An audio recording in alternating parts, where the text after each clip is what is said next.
भारत की maritime infrastructure के पूरे इकोसिस्टम को मजबूत करने के लिए लगातार काम कर रहा है। ग्लोबल मैरीटाइम इंडिया समिट 2023 के तीसरे संस्करण के उद्घाटन के मौके पर पीएम मोदी ने भारतीय समुद्री अर्थव्यवस्था के लिए दीर्घकालिक रूपरेखा अमृतकाल विजन 2047 पेश किया।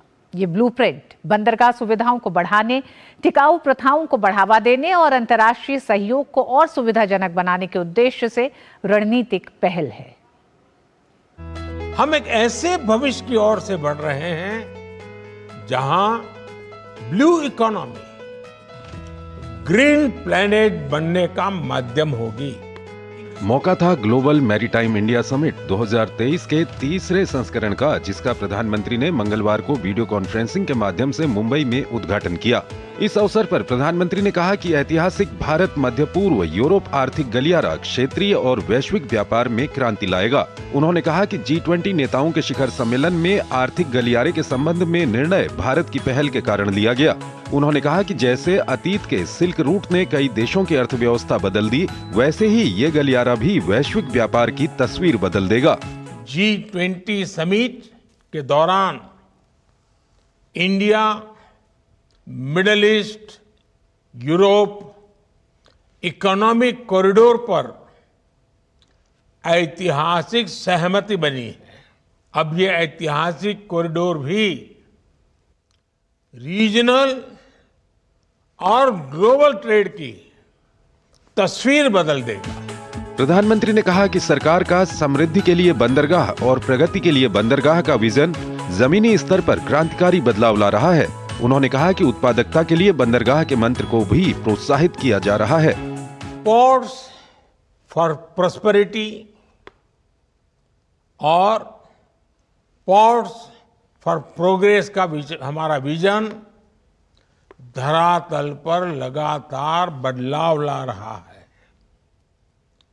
लेकिन हमारे काम ने पोर्ट्स फॉर प्रोडक्टिविटी के मंत्र को भी आगे बढ़ाया है। प्रधानमंत्री ने कहा कि भारत अगले दशक में शीर्ष 5 जहाज निर्माता देशों में से एक बनने जा रहा है। उन्होंने कहा कि हमारा मंत्र make in India, make for the world है। भारत दुनिया के टॉप 5 शिप बिल्डिंग नेशंस में से एक होने जा रहा है। हमारा मंत्र है make in India, make for world.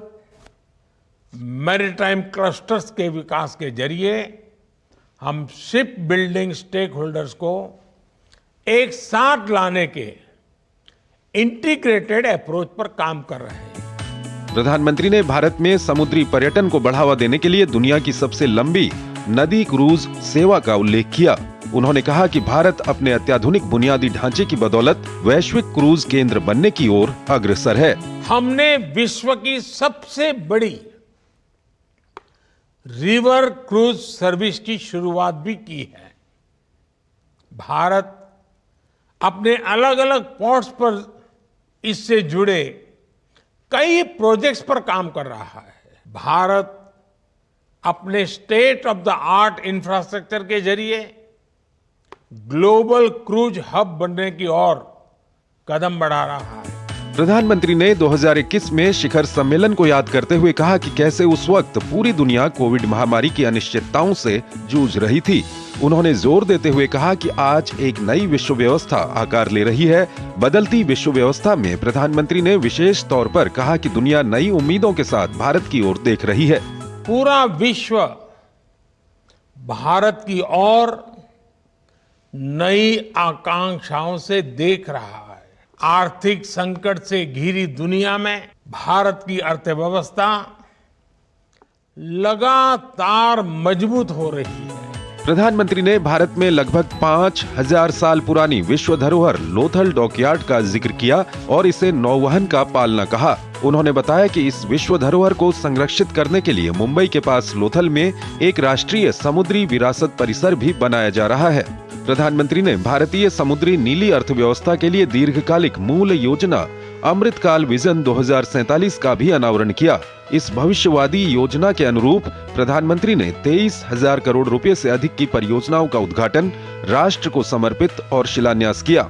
प्रधानमंत्री ने गुजरात में दीनदयाल बंदरगाह प्राधिकरण में Tuna Tekra all weather deep draft terminal की आधारशिला रखी।